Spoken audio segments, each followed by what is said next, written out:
Hello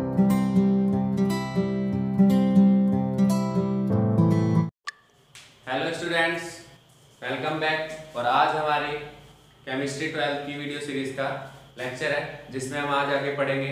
पिछली video series जो video series का लेक्चर था उसमें हमने पढ़ा था टाइप्स ऑफ क्रिस्टलाइन सॉलिड, जो कि 4 टाइप के थे। ठीक है, आप उसको देखना और अगर जो कुछ समझ में ना आप कमेंट में हमसे पूछ सकते हो। प्लस में इस संडे को लाइव क्लास है रात को 8:30 बजे। ठीक है, तो आप उस पर भी आके हमसे डाउट पूछ सकते हो। सो स्टार्ट करते हैं आगे। आज हमारा इम्पोर्टेंट टॉपिक है दैट इज कि स्ट्रक्चर्स के बारे में पढ़ना है, स्ट्रक्चर ऑफ क्रिस्टल। ठीक है, क्रिस्टल स्ट्रक्चर्स के बारे में हमें इसमें पढ़ना है। उससे पहले कुछ छोटी छोटी टर्म्स है जिसके बारे में हम समझेंगे। सबसे पहले आता है स्पेस लैटिस। ठीक है, क्विकली हम मूव करेंगे सो दैट कि कम से कम टाइम में हमारे ज़्यादा टॉपिक्स कवर हो सके। तो स्पेस लैटिस क्या होता है? ठीक है, स्पेस लैटिस का मीन्स है कि रेगुलर अरेंजमेंट ऑफ पॉइंट्स। ठीक है, इनफाइनाइट पॉइंट्स। आपको क्या करना है? पॉइंट्स की रेगुलर अरेंजमेंट करनी है। ठीक है, इनफाइनाइट पॉइंट से मतलब क्या है? इनफाइनाइट सेट ऑफ पॉइंट्स का मींस है कि आप इसको ऐसे ही पैटर्न को रिपीट करते जाओ। ठीक है, तो इनफाइनाइट सेट ऑफ पॉइंट्स की regular arrangement is known as space lattice. ठीक है, ये दो टाइप के होंगे, 2D भी और 3D में। फिलहाल अभी हम सबसे पहले 2D पढ़ेंगे, देन हम 3D पढ़ेंगे। तो ये पॉइंट्स की अरेंजमेंट है। आप पॉइंट्स का जैसा मन पड़े वैसी अरेंजमेंट कर दो, वो सब किस में आ जाएगी? स्पेस लैटिस में। बट अरेंजमेंट रेगुलर होना चाहिए, उसका एक पैटर्न होना चाहिए। ठीक है, यानी ऑर्डर्ड अरेंजमेंट होनी चाहिए। तो regular arrangement of infinite set of points is known as space lattice. ठीक है, अब क्या होता है स्पेस लैटिस में? स्पेस लैटिस का हर पॉइंट, स्पेस लैटिस का हर वो पॉइंट जहां पर, जैसे ये पॉइंट है, अब पॉइंट आप कितने बना दो, बट कुछ ही पॉइंट होंगे जहां पर सपोज एक टाइम के लिए एटम्स प्रेजेंट है। तो जिस जगह पर एटम प्रेजेंट है स्पेस लैटिस के पॉइंट पर, उन्हें हम बोलते हैं लैटिस साइट। ठीक है, तो लैटिस साइट क्या है?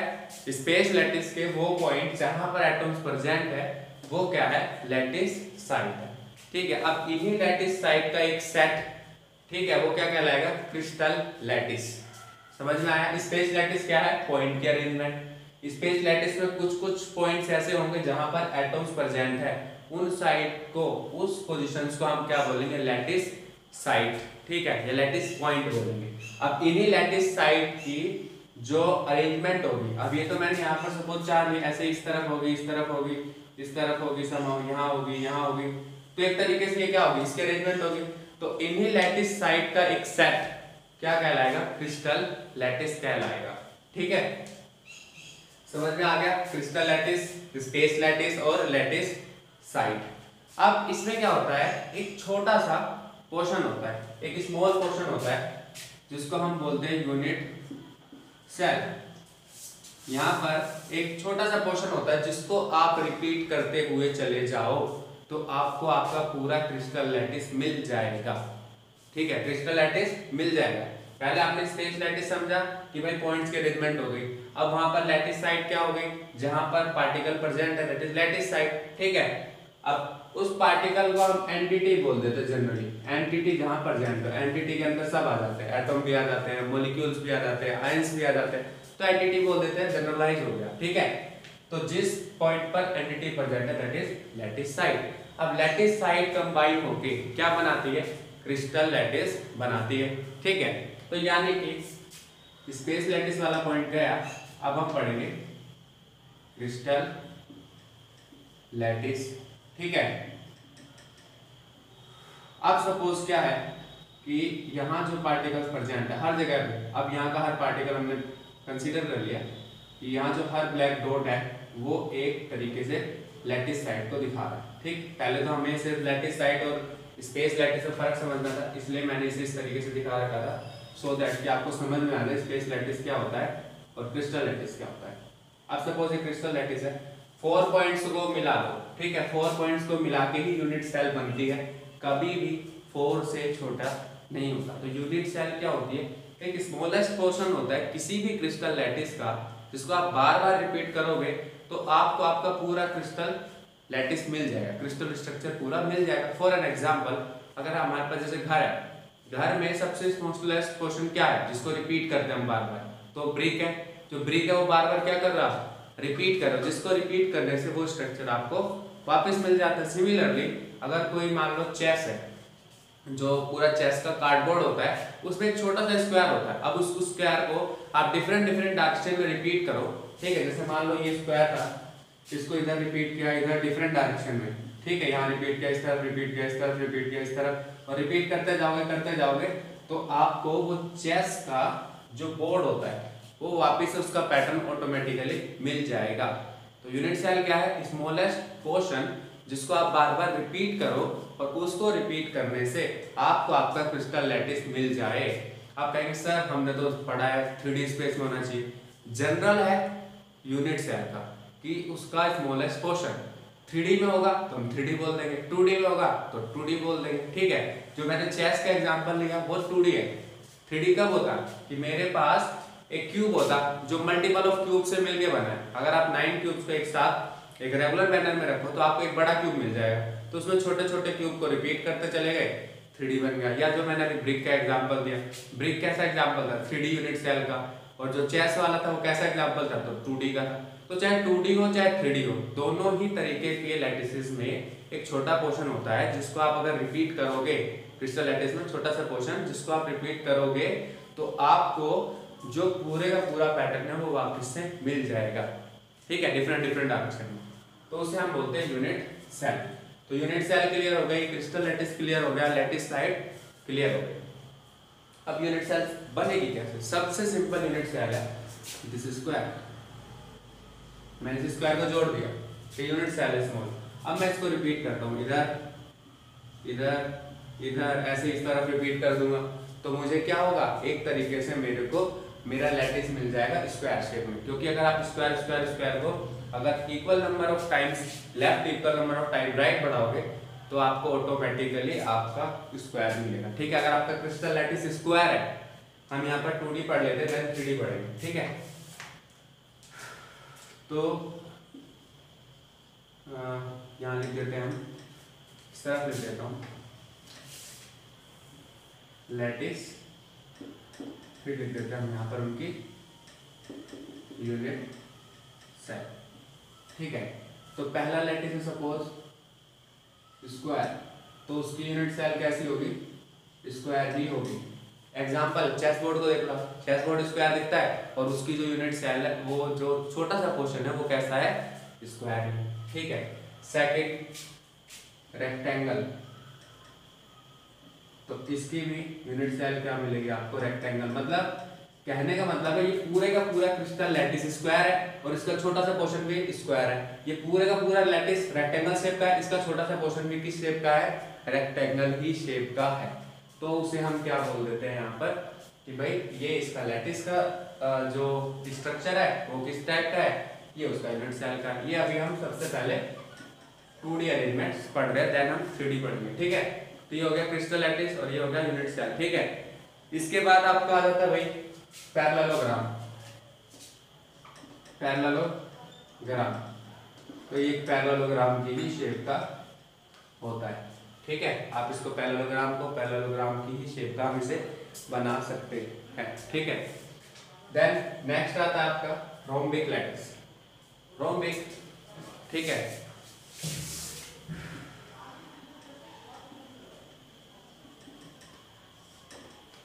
रोम्बिक लैटिस, अगर मैं इनको ड्रॉ करूं तो इजी है। रेक्टेंगल के लिए आप ऐसे ड्रॉ कर सकते हो, तो ये नेसेसरी नहीं है कि हर पॉइंट पर आपका पॉइंट क्या कहते हैं पार्टिकल प्रेजेंट होता है। तो आप उसे रेक्टेंगल थोड़ा सा इसे मैं एक्सपेंड करके बना दूं तो मैं ऐसे ही बना सकता हूँ।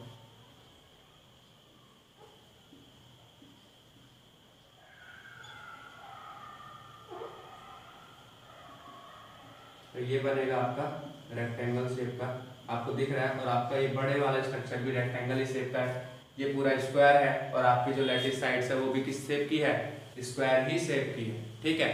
तो ये तो हो गया आपके जो पॉइंट्स थे, कौन कौन से हो गए आपके, नॉर्मल, क्रिस्टल लैटिस के, स्क्वायर, रेक्टेंगल। पैरेललोग्राम कैसे बनेगा, पैरेललोग्राम बनाना हमें आता है, कैसे बना सकते हैं, सिंपल, ये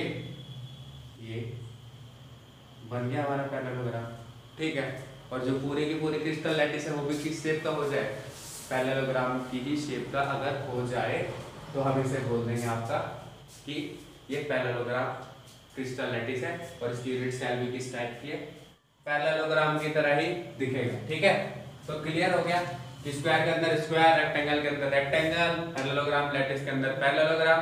ठीक है, अब रोम्बिक की बात करते हैं। रोम्बिक कैसे बनता है? रोम्बिक लैटिस के अंदर क्या होता है कि जो यूनिट सेल होती है वो रेक्टेंगल टाइप की होती है, बट उसके अंदर क्या होता है, एक पार्टिकल प्रेजेंट होता है। ये कैसे बनेगा? सिंपल है, सपोज ये हमने यहाँ पर ड्रॉ करी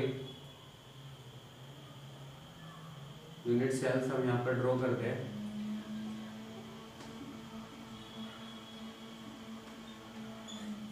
ठीक है, अब आपको क्या देखना है कि एक रेक्टेंगल ड्रॉ करना है और उस रेक्टेंगल के अंदर क्या होना चाहिए आपका, एक इंटीरियर पॉइंट होना चाहिए। ये काइंड ऑफ स्क्वायर दिख रहा है, बट आप इसके अरेंजमेंट सही से करोगे तो सपोज दिस इज रेक्टेंगल और इसके अंदर कहीं पर बीच में एक कॉन्स्टिट्यूएंट पार्टिकल प्रेजेंट होगा, तो ये कौन सा हो जाएगा, रोम्बिक लैटिस का।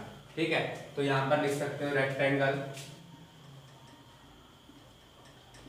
With interior point. ठीक है, तो रेक्टेंगल इंटीरियर में भी हो सकते हैं, चार कोने में लाया आपने, इंटीरियर में भी लाई कर दिया। ठीक है, लास्ट होता है आपका square, rectangle, parallelogram, rhombic and last one is hexagonal. ठीक है, तो हेक्सागोनल कैसे बनता है आपका, रोम्बस होता है with an angle of 60 degree. तो रोम्बस होगा और एंगल कैसा होगा उसका, 60 डिग्री का होगा। तो अगर मैं इसे ड्रॉ करूं थोड़ा सा ध्यान से,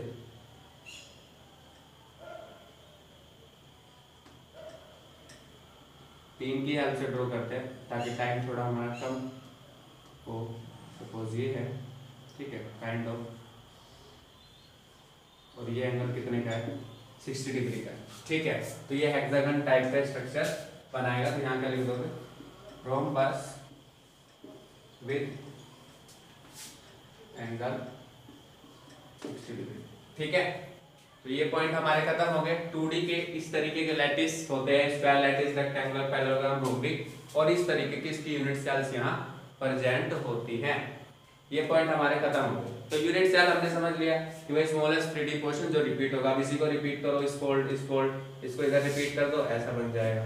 नीचे रिपीट कर दोगे तो वो ऐसा बन जाएगा। ठीक है, नीचे करोगे तो इस टाइप का बनेगा, इधर करोगे तो इस टाइप का बनेगा, फिर इधर करोगे तो इस टाइप का। तो यानी ये पूरे का पूरा आपको जो लैटिस है वापस से दे देगा। ठीक है, ये तो था आपका 2D में। क्रिस्टल लैटिस वाले पॉइंट क्लियर हो गए। इसी को आप 3D में इमेजिन कर सकते हो, सिंपल है। पहले एक ऐसे पॉइंट्स थे, अब मान लो कि एक टाइम के लिए हमारे पास ये पॉइंट है, इसके बाद ये हो गया, ठीक है, ये हो गया, फिर ऐसे हो गया, ऐसे हो गया, यानी काइंड ऑफ ये अपने आप को 3D में रिपीट कर देगा। ठीक है, वहां पे यहाँ पर 2D स्ट्रक्चर बने, वहां पर कैसे बनेंगे, 3D बनेंगे। ठीक, अब यूनिट सेल्स जो होती है, हमने देखा ये तो भाई पॉइंट वाला था, ये क्या लिखा हुआ है यहाँ पर, इंटीरियर पॉइंट का मतलब ये कहाँ से आ रहा है। तो यूनिट सेल्स दो टाइप की होती है, एक होती है प्रिमिटिव और दूसरी होती है non primitive. Primitive unit cell वो यूनिट सेल होते हैं जिनके सिर्फ कॉर्नर्स पे पॉइंट होते हैं, मतलब आपने जहां से मैच करके यूनिट सेल बनाई है, जिन कॉर्नर्स को सिर्फ वहां पर पॉइंट होंगे, इंटीरियर में इनसाइड कोई भी पॉइंट लाई नहीं करेगा। और नॉन प्रिमिटिव जिसे हम सेंटर्ड यूनिट सेल भी कह देते हैं। ठीक है, तो उन यूनिट सेल्स के अंदर एक ऐसी जगह जरूर होगी जो कॉर्नर्स के अलावा वहां पर आपका पॉइंट प्रेजेंट होगा, यानी कि एक ना एक लैटिस साइड उसमें इंटीरियर में इनसाइड लाई करेगी। जैसे अभी रोम्बस वाला बनाया था हमने, ये रोम्बस था सपोज, ठीक है, और इसके यहाँ पर पॉइंट लाई कर रहा है। ठीक, अगर रोम्बस वाला बनाया यहाँ पॉइंट लाई कर रहा है, रेक्टेंगल वाला जो हमने देखा ही था रोम्बिक में, यहाँ पॉइंट लाई कर रहा है। तो ये कॉर्नर्स पे तो थे ही, साथ में सेंटर पर भी आ गया, तो वो होता है नॉन प्रिमिटिव, यानी कि जिसे हम सेंटर्ड यूनिट सेल भी बोल देते हैं, कि जहां पर पार्टिकल्स कॉर्नर्स के अलावा किसी एक और इनसाइड सेल के यूनिट सेल के अंदर ही किसी पॉइंट पर लाई कर जाते हैं, तो वो हो जाते हैं आपकी नॉन प्रिमिटिव यूनिट सेल। ठीक है, ये हो गया खत्म। अब आ जाते हैं हम 3D में। तो 3D में क्या होता है, ये हो गया क्रिस्टल लैटिस हमारा क्लियर हो गया। अगर यूनिट सेल आपसे पूछे जाए तो यूनिट सेल का वही simplest smallest 3D portion which can be repeated in every direction to create the crystal lattice to get the crystal lattice. तो जिसको अगर हम हर डायरेक्शन में अगर रिपीट करें तो हमें वापस हमारा क्रिस्टल लैटिस मिल जाए। वो 2D वाला था, ये 3D वाला, तो इसमें हम 3D में रिपीट करेंगे। तो वहां पर बात करोगे 2D स्मॉल पोर्शन, सिर्फ स्मॉल पोर्शन इन 2D, और यहाँ पर हम बात करेंगे स्मॉल पोर्शन इन 3D। तो द स्मॉलेस्ट 3D पोर्शन, वहां पर बोलोगे द स्मॉलेस्ट 2D पोर्शन। सिर्फ ये डिफरेंस है, बाकी डेफिनेशन सेम है कि the smallest 3D portion which is repeated over and over again in every direction to get the crystal lattice. Crystal lattice को बनाने के लिए हम स्मॉलेस्ट 3D पोर्शन को बार बार रिपीट कर दे तो क्या बन जाएगी, आपकी यूनिट सेल बन जाएगी। ठीक है। अब यहाँ पर जो कोई भी यूनिट सेल होती है, यहाँ पर भी, वहां पर भी दो टाइप की थी, प्रिमिटिव नॉन प्रिमिटिव। यहाँ पर भी दो टाइप की मिलेगी आपको, that is primitive and non primitive. पहले हम उनको समझेंगे। ठीक है। ये आपकी यूनिट सेल फर्स्ट है प्रिमिटिव। तो प्रिमिटिव में कौन सी यूनिट सेल आती है जिसके 6 कॉर्नर्स पे पॉइंट होते हैं, that is cube, simple cubic structure भी बोल देते हैं इसे हम। ठीक है। तो मैं इसको पूरा लिख देता हूँ, सिंपल क्यूबिक। ठीक। सेकंड आएगी यहाँ पर नॉन प्रिमिटिव। तो नॉन प्रिमिटिव क्या हो जाएगा, जिसमें अदर देन कॉर्नर्स अगर कोई पॉइंट प्रेजेंट है वो क्या हो जाएगा, नॉन प्रिमिटिव। तो ये आपकी मेनली 3 टाइप होते हैं। मेनली फर्स्ट है, सपोज हम इसको FCC बोल रहे हैं। ठीक है, फेस सेंटर्ड क्यूबिक, पूरा नाम लिख देता हूं मैं आपके लिए, face centred cubic. Second is BCC, that is body centred cubic. ठीक है। एंड थर्ड इज आपका end centred cubic. And last but not least, मैंने 3 टाइप का कहा था, मैं एक और टाइप की बता देता हूं, that is edge centred cubic. ठीक है। तो FCC, इसको हम, इसकी शॉर्ट फॉर्म है FCC, इसको बोलते हैं हम BCC, इसको हम बोलते हैं ECC, और इसको हम एज सेंटर क्यूबिक ही बोलते हैं क्योंकि ECC एक बार यहाँ पर एंड के लिए यूज हो चुका है। तो इसमें स्ट्रक्चर कैसे बनेंगे, उसका सिंपल सा एक डायग्राम सा है। क्यूब बनाओ, छोटा था आप अपना, ये क्यूब बना, हमने बोला था कि सिर्फ और सिर्फ कॉर्नर्स पर हो तो प्रिमिटिव होगा। तो 3D है, तो 3D में क्यूब बना, ये कॉर्नर्स पर सिर्फ पार्टिकल्स प्रेजेंट है, तो क्या बना आपका ये 3D बना। ठीक है।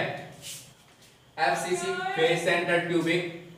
फेस सेंटर्ड क्यूबिक क्या हो जाएगा आपके लिए यहाँ पर कि भाई जो पार्टिकल है वो कहीं ना कहीं पर, भाई पहले तो नॉन प्रिमिटिव है तो कॉर्नर्स को छोड़कर किसी और पॉइंट पर जरूर प्रेजेंट होगा, वो क्या कहलाएगा आपका face centred cubic.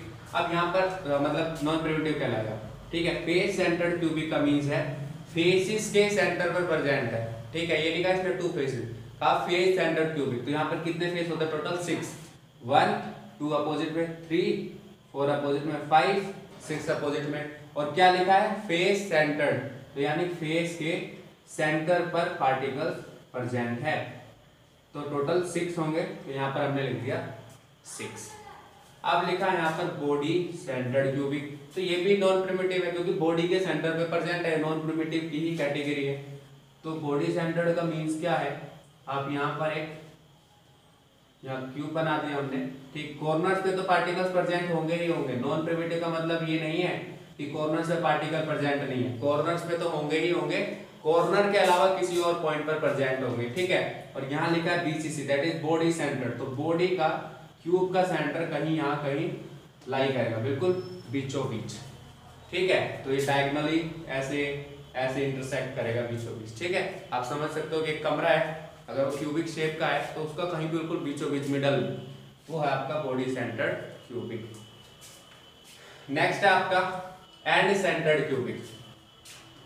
End centred cubic बनाना बहुत इजी है। FCC अगर आप समझ गए तो एंड सेंटर्ड क्यूबिक भी इजी है। एंड सेंटर्ड क्यूबिक का मतलब क्या है, पार्टिकल्स कॉर्नर पे प्रेजेंट होंगे तय, नॉन प्रिमिटिव है। तो एंड सेंटर्ड का मतलब है कोई भी दो अपोजिट फेस, चाहे आप इन दोनों को मान लो, चाहे आप इन दोनों को मान लो, चाहे आप आमने सामने वाले को मान लो। ठीक है। तो किसी भी दो अपोजिट फेस पे पार्टिकल्स क्या होंगे, प्रेजेंट होंगे। और फेस सेंटर्ड यानी फेस के सेंटर पे, तो एंड सेंटर्ड है, एंड में हमने बोला ये एफसीसी टाइप का ही होता है, बट फर्क इतना है किसी भी दो अपोजिट फेसेस पे पार्टिकल्स प्रेजेंट होते हैं। लास्ट है edge centred cubic, this is special one. तो एज सेंटर्ड क्यूबिक कैसे बनता है, ठीक है, पार्टिकल कहाँ प्रेजेंट होते हैं, नाम से ही अंदाजा लग रहा है, नेम से जितना आप समझोगे उतना इजी आपके लिए रहेगा इसे समझना। तो एज सेंटर्ड क्यूबिक का मतलब एज, पहले तो हम इसके कॉर्नर्स पे पार्टिकल बना लेते हैं, ठीक है, कोई ड्राइंग को जज ना करे, तेजी से इस पढ़ाने के चक्कर में हो जाता है। तो एज का सेंटर, टोटल कितनी एजेस होती है, 12। कैसे पता, अगर आपको पता हो तो क्यूब का, अगर क्यूब का आपसे पूछा जाए कि भाई क्यूब का पेरीमीटर बताओ, तो पेरीमीटर क्या होता है, 12 होता है ना, तो दैट मीन्स क्या होती है, 4 लाइंस, 1 2 3 4, ठीक है, 4 ये हो गई, 5 6 7 8 9 10 11 12, तो टोटल 12 है। अब इसने बोला एज के सेंटर पे, इन एजेस के सेंटर पर पार्टिकल प्रेजेंट है, तो टोटल 12 एज है और 12 के 12 एजेस पर पार्टिकल प्रेजेंट है, ठीक है। तो ये हो गया आपका ECC, that is edge centred cubic, ठीक है। तो ये हमारा 4 टाइप की जो नॉन प्रिमिटिव यूनिट सेल्स है इनको हम डिस्कस करेंगे, ठीक है, और इसको भी डिस्कस करेंगे। इसका डिस्कशन हम नहीं करेंगे, मतलब काइंड ऑफ कि नहीं करने का मीन्स है कि जब अभी हम यहाँ पर इसके 3D के क्रिस्टल लैटिस के बारे में पढ़ेंगे तो इन्हीं चारों को देखेंगे, इसको हम नहीं देखेंगे, ठीक है, वो स्पेशल केस है, इसको हम आगे स्ट्रक्चर्स में देखेंगे जहाँ पर यूज होगा। स्ट्रक्चर्स भी बनाएंगे हम, डायमंड के स्ट्रक्चर्स वगैरह बहुत सारे स्ट्रक्चर है डिस्कस करने के लिए, तो वो भी हम पढ़ेंगे, ठीक है। तो ये हो गया आपका नॉन प्रिमिटिव यूनिट सेल का, प्रिमिटिव यूनिट सेल का। अब क्या है, हमारे पास 3D में 7 टाइप्स के क्रिस्टल सिस्टम प्रेजेंट है, ठीक है, 7 टाइप के अलग अलग क्रिस्टल स्ट्रक्चर्स प्रेजेंट है, ठीक। तो एक साइंटिस्ट थे ब्रेवियस, उन्होंने अपने टाइम में क्या देखा कि इन 7 क्रिस्टल के भी डिफरेंट स्ट्रक्चर्स होते हैं जो कि इसी तरीके से दिखते हैं। किसी में सिर्फ सिंपल क्यूबिक दिखेगा, किसी का मान लो ये दोनों दिख रहे हैं, किसी के चारों ही दिख जाएंगे। तो क्या पाया उन्होंने कि भाई इनके डिफरेंट स्ट्रक्चर्स हम ड्रॉ कर सकते हैं, ठीक है। तो इसी बेसिस पर हमने एक पूरा क्रिस्टल सिस्टम तैयार किया क्रिस्टल स्ट्रक्चर्स का, जिसको हम अभी तो अगर सिर्फ क्रिस्टल लैटिसेस लिखते हैं तो क्रिस्टल हैबिटेट्स है, जब हम उनकी स्ट्रक्चर्स ड्रॉ करते हैं अलग अलग तो वो टोटल 14 टाइप के स्ट्रक्चर मिलते हैं जिसको हम ब्रेवियस लैटिस बोल देते हैं, ठीक है। तो ब्रेवियस लैटिस के बारे में भी पढ़ेंगे अभी हम साथ में। ये पॉइंट खत्म हो गए हमारे। अब क्या होता है, यूनिट सेल को हम डिफरेंट पार्ट्स में कैसे डिवाइड कर सकते हैं। क्यों ऐसा है कि एक, मतलब मान लो क्यों ऐसा है, क्यूब में मिल रहा है, क्यूबॉइड में मिल रहा है, क्या वजह है क्यूब और क्यूबॉइड बनते हैं 3D पोर्शन में, क्या वजह है डिफरेंट स्ट्रक्चर बनते हैं। तो इसकी सिंपल सा रीजन क्या होता है, एज इट हैव 3 पोर्शंस, अगर मैं एक क्यूब बनाऊं, ठीक है, सिंप्लिसिटी के लिए क्यूब इसलिए यूज करते हैं क्योंकि क्यूब यूनिफॉर्म है, तो क्यूब बना देते हैं हमें। तो उसमें क्या होता है, एक हो गया लेंथ, एक हो गई ब्रेड्थ, एक हो गई हाइट, लेंथ ब्रेड्थ हाइट। जरूरी नहीं है ये तीनों चीजें हमेशा सेम हो, कोई जरूरी थोड़ी है ये चीजें हमेशा सेम हो, भाई हो सकता है किसी में सेम रह जाए किसी में सेम ना रहे, डिपेंड करता है कि किस तरीके के एटम से वो बना हुआ है, ठीक है। तो यानी एक वजह हो गई इसकी एजेस, जिनको हम लिख देते हैं ABC, दैट इज एज, ठीक, किसी भी क्रिस्टल की एज जो होती है। और एक हो गया इनके बीच में बनने वाला angle, angle that means angle कैसे याद रखोगे, अल्फा बीटा गामा। तो अल्फा बनेगा जब, अल्फा को ऐसे दिमाग में लाओ B और C के बीच में, तो अगर इसे हम लिख दें आराम से ABC, तो B और C के बीच में बनने वाला एंगल है अल्फा, ठीक है।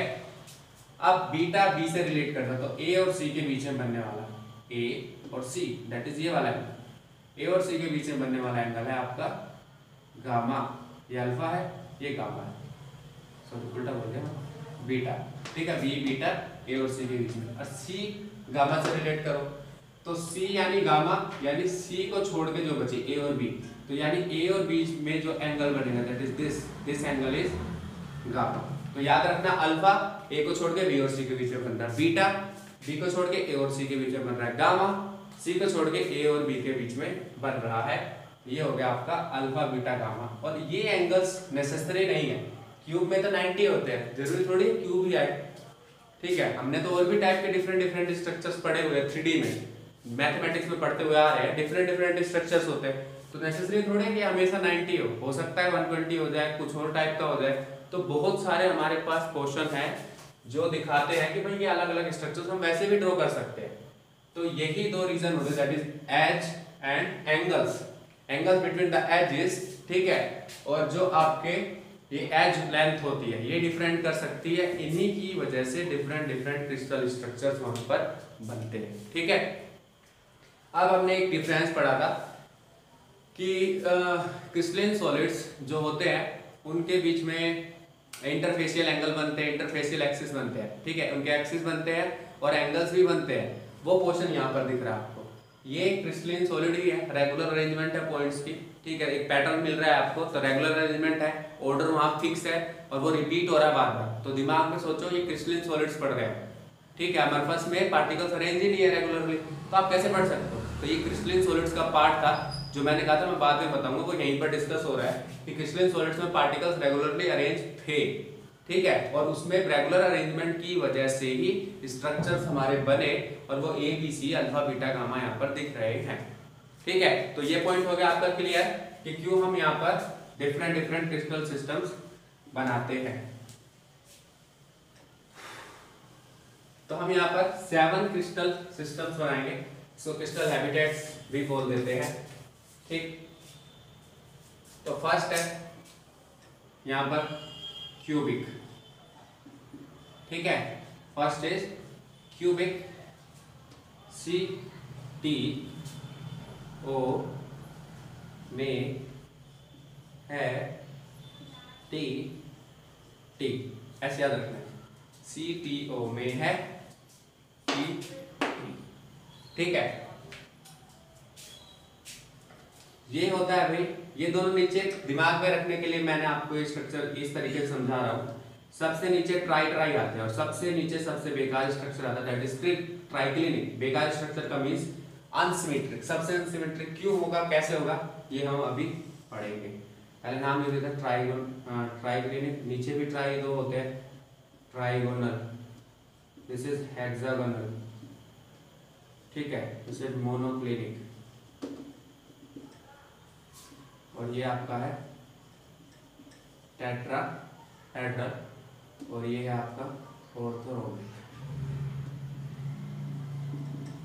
ये हमारे पास 7 स्ट्रक्चर्स है जिसके बारे में अभी हमें पढ़ना है। ठीक, अब यहाँ पर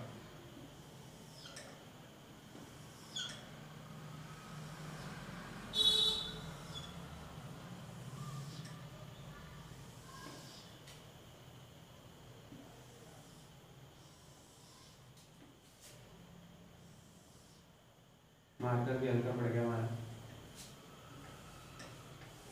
ये हो गया। ठीक, एक पार्ट में हम एंगल लिखेंगे और एक पार्ट में हम एक्सिस लिखेंगे, दैट इज ये पार्ट सपोज एक्सिस को दिखाएगा, ये पार्ट एंगल को, एक्सिस यानी कि ए बी सी और एंगल यानी कि अल्फा बीटा गामा। जो ट्रिक मैं बताऊं सिर्फ हम वही ट्रिक यूज करेंगे, बाकी ट्रिक से अगर आप करोगे तो गड़बड़ हो जाएगी। सबसे पहले क्यूबिक के बारे में हम जानते हैं, तीनों ही उसके ए बी सी बराबर होते हैं, यानी तीनों साइड बराबर होती है और सारे एंगल क्या होते हैं 90 के इक्वल होते हैं। ठीक, अब क्या करना है, पहले ऐसे लिख लेते हैं इन सबको।